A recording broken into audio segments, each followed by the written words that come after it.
ایک یوٹیوبر سے، ان سے جب سوال ہوا کہ اگر یہ استعفے دیتے ہیں تو آپ کیا کریں گے، اور انہوں نے بولا میں الیکشن کروا دوں گا. انہوں نے کہا کہ میں تو ضمنی تو الیکشن حکومت تو اور مضبوط ہو جائے گی، ان کو کیا فرق پڑنا ہے؟ ان کو کوئی فرق نہیں پڑتا. اعتزاز احسن کے سے جب نجی چینلز نے رابطہ کیا اور ذرائع یہ بھی بتاتے ہیں کہ پیپلز پارٹی کی کور کمیٹی کی جب میٹنگ ہوئی تو اعتزاز احسن نے وہاں پہ سخت مخالفت کی ہے کہ نون لیگ آپ کو پھنسا رہی ہے اور آپ پھنس رہے ہیں اور اس طرح کے معاملات میں نہ جائیں. آئین یہ کہتا ہے کہ اگر اتنے بندے ہم سارے ریزائن ہو بھی جاتے ہیں تو حکومت کو کوئی فرق نہیں پڑتا.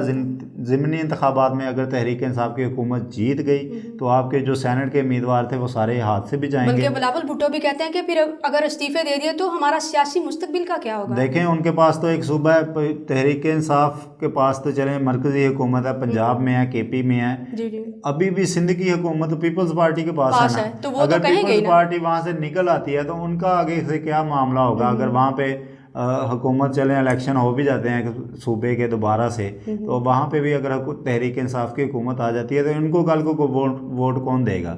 پہلے اپنی حالات انہوں نے گلگت میں نہیں دیکھ لیے دونوں پارٹیوں نے کہ ان کو کون چاہ رہا ہے اور ان کو کون لانا چاہتا ہے. تو ان کو سمجھ آ جانی چاہیے اب تک کہ یہ جو پالیسی ہے نا کہ استعفیٰ کی، یہ اب نہیں چلنے والی. نہ ان میں سیاسی قرض ہے کہ یہ بیچ سکیں گے. پی ڈی ایم کی حکمت عملی کے بارے میں وزیر اعظم عمران خان کا کیا کہنا ہے؟ اس کے بارے میں کیا وہ آپ کو میں نے بتا دیا پہلے. انہوں نے کہا کہ جناب حکمت عملی میری بڑی کلیئر ہے، اگر یہ لوگ استعفیٰ دیں گے میں ضمنی انتخاب کروا دوں گا، اور اگر انہوں نے مجھ سے ڈائیلاگ کرنے ہیں بیٹھ کے تو وہ اس کے لیے بھی میں تیار ہوں، لیکن چوری پہ کوئی بات نہیں ہوگی. ڈائیلاگ ہوگا جو میسو لیول پہ کرنا چاہ رہے ہیں. یہ کہہ رہے ہیں اس کی بہترین جگہ انہوں نے کہا پارلیمنٹ ہے، قومی ڈائیلاگ، سیاسی ڈائیلاگ کرنے ہیں تو پارلیمنٹ ہاں پارلیمنٹ میں آئیں. انہوں نے کہا اگر قومی ڈائیلاگ بھی کرنی ہے اس کے لیے بھی ہم تیار ہیں، لیکن پارلیمنٹ میں آئیں جو اس کا بہترین ذریعہ ہے جس سے لوگوں نے آپ کو تو میرے خیال میں کرونا پھیلانے سے بہتر ہے کہ بیٹھ کے سیاسی ڈائیلاگ کیوں نہ کیا جائے. لیکن جی سیاست میں تو ڈیڈ لاک کچھ نہیں ہوتا. سیاست وہاں پہ ختم ہو جاتی ہے جہاں پہ آپ نے آپشن اپنے بند کر دیتے ہیں. پھر سیاستدان کون کہے گا آپ کو کہ اگر آپ بات چیت نہیں کریں گے؟ تو یہ غیر دانشمندانہ فیصلے ہیں. وہ اس پہ بھی راضی نہیں ہے، وہ بات کرنے پہ راضی نہیں ہے، تو پھر سمجھ میں نہیں آتا کہ کرنا کیا چاہتے ہیں. یہ ابھی گلے پاڑ رہے ہیں. جب ان کو سب کچھ نظر نہیں نہ آئے گا تو سنیا یہ پاؤں پاڑ رہے ہوں گے کہ ہم سے بات کر لو. ان کا ہمیں پتہ ہے، یہ ہمارے بازو آزمائے ہوئے ہیں. اچھا رانا صاحب، وزیر اعظم نے سیالکوٹ کا دورہ کیا حال ہی میں، وہاں انہوں نے 17 ارب روپے پیکج کا اعلان کیا ہے. اس بارے میں کیا تفصیلات ہیں آپ کے پاس؟ اچھا، سیالکوٹ کا دورہ بڑا اہم تھا. اس سے پہلے بھی ہم نے پروگرام میں مختلف پروگرام کیے جس کے مطابق ہم نے دیکھا کہ وزیر اعظم جو ہیں مختلف شہروں میں، صنعتی شہروں میں جا رہے ہیں، اور ترقیاتی منصوبوں کا اعلان کر رہے ہیں. وزیر اعلیٰ پنجاب بھی ان کے ہم قدم ہیں. اس سے پہلے سیالکوٹ سے پہلے فیصل آباد کا دورہ کیا تھا، اس میں بھی اس طرح کا ترقیاتی پیکیج دیکھنے میں آیا تھا. 17 ارب کا کثیر رقم سے سیالکوٹ میں 4 نئی پارکیں بنانے کا اعلان کیا ہے. ایک یونیورسٹی بننے جا رہی ہے وہاں پہ آئی ٹی کی سمبڑیال میں، اور اس کے ساتھ ساتھ سالڈ ویسٹ مینجمنٹ جو اس علاقے کی صنعتی آلودگی ہے اس کو صاف کرنے کے لیے، فضائی آلودگی کو کنٹرول کرنے کے لیے بات ہوگی. سڑکوں کا جال ادھر بن گئی ہیں، 4 پارکس تو بن رہی ہیں وہاں پہ جی. گراؤنڈس کھیلوں کے بعد ہونا شروع ہو گئے ہیں. اور اس کے ساتھ ساتھ وہاں پہ سڑکوں کا جو انفراسٹرکچر ہے جو ٹوٹ پھوٹ کا شکار ہیں کچھ روڈ 2-4، ان کو ریپیئر کرنے کا ٹاسک دیا وزیر اعظم نے کہ نئے سطح سے بنائے جائیں. اور سب سے زیادہ جو اہم کام تھا وہاں پہ وہ یہ تھا کہ ٹیکنیکل یونیورسٹی کے ساتھ ساتھ انہوں نے ٹیکنیکل نوجوانوں کو قرضے بھی فراہم کرنے کی منظوری دی ہے کہ اسمال اینڈ میڈیم انٹرپرائزز کے تحت جو نوجوان چھوٹے لیول کا کاروبار کرنا چاہتے ہیں ان کو آسان قرضوں کی سہولت بھی ملے. اور ساتھ ساتھ انڈسٹری کی ترقی کے لیے انہوں نے تاجروں سے بھی ملاقات کیا، اپنا پورا وفد لے کے گئے تھے جس میں انہوں نے تاجروں کے تحفظات بھی سنے، ان کے جو مشاورت کی ہے، کیونکہ سیالکوٹ جو ہے نا جی وہ بڑا ہی اہم شہر ہے پاکستان کی معاشی صنعتی حوالے سے. اگر اشارہ کہیں تو کم نہیں ہوگا کیونکہ $1 بلین کی ایکسپورٹ یہاں سے سالانہ ہوتی ہے. اور سب سے اہم بات یہ ہے سنیا کہ وہاں پہ اگر ابھی دیکھیں ہم تو ان کے تاجر جو ہیں وہ ملکی ترقی میں ہمیشہ سے اہم کردار ادا کرتے آئے ہیں. انہوں نے اپنا ایئرپورٹ بنوایا، انہوں نے پیسے دیے اور کہا کہ ہم جو پبلک پرائیویٹ پارٹنرشپ کے ساتھ موٹر ویز بنوا دیں، انہوں نے اپنی موٹر وے بنوائی. یہ یونیورسٹی کتنی اہم تھی اور اس کا فائدہ کیا ہوگا پلیز یہ بتائیے گا. دیکھیں ٹیکنیکل شہر ہے, وہاں پہ ٹیکنیکل لوگ ہوں گے تو ان کو جاب زیادہ ملیں گی, جی نو ہو زیادہ ہوگی, پڑھی لکھی لیبر ہوگی تو پیسے بھی زیادہ آئیں گے. تو فائدہ ہی ہے نا جی. ایئر سیال وہاں پہ چل رہی ہے, اب آ گئی ہے وہاں پہ, تو اس کے ساتھ ٹیکنیکل ایجوکیشن کا فائدہ یہ ہوتا ہے کہ صنعتی جہاں پہ بنے, یہاں پہ صنعتی زون ہو, وہاں پہ آئی ٹی کے لوگ, کسی کا شاگرد بننا ہے, کسی کے پردے سمجھنے ہیں, کسی سے کچھ سیکھنا ہے, تو اس سے بہتر ہے کہ آئی ٹی کی یونیورسٹی وہاں سے بنا دیں تاکہ نوجوان گریجویٹ ہوں وہاں پہ, وہ جو صنعت کو جانتے ہوں, جو ٹیکنیکل نو ہو کو جانتے ہوں, پاکستان کے لیے زر مبادلہ کما سکیں. تو یہ بڑا اہم ڈیولپمنٹ تھی جس کو وزیر اعظم نے بڑے ہی اہم موقع پہ آ کے, میں کہتا ہوں, چھکا مارا تو بجانا ہوگا. صحیح. وزیر اعظم کے مشیر عثمان ڈار نے چیک تقسیم کرنے کی تقریب میں کہا کہ سیاسی وجہ سے جو ہے قرضے نہیں دیں گے بلکہ ہنرمند اور قابل لوگوں کو دیے جائیں گے. وہی بات آ گئی نا, میں جو آپ کو کہہ رہا تھا کہ یہ حکومت میرٹ اور صرف میرٹ دیکھ رہی ہے. پہلے پیپلز پارٹی ہوتی تھی, وہ پیپلیوں کو نوازتی تھی, نون لیگ والے اپنی جماعت کو نوازتے تھے, لیکن اب یہ ہے کہ پاکستانیوں کی بات ہوتی ہے. اگر کوئی ٹیکنیکل بندہ ہے جس کو کاروبار کرنا ہے, جس کو پتہ ہے کہ سنیا کو پتہ ہے کہ میں یہ کاروبار کر سکتی ہوں, تو اس کو قرضے دیے جائیں گے. مجھے کسی کاروبار کا پتہ ہی نہیں, میں قرضہ لے کے کیا کروں گا. ٹھیک ہے نا. تو انہوں نے بھی یہی بات کی ہے. میں نے کہتا ہوں اس طرح کا اسپرٹ ہونا چاہیے پورے پاکستان میں, ہر جگہ میں, کہ جہاں پہ جو قابل لوگ ہیں ان کو آگے لے کے آیا جائے. صحیح. بہت شکریہ رانا صاحب آپ کی تشریف آوری کا. اس کے ساتھ ہی ناظرین ہم آپ سے اجازت چاہتے ہیں, نیکسٹ ویک میں ملیں گے. تب تک کے لیے اپنا خیال رکھیے. اللہ حافظ.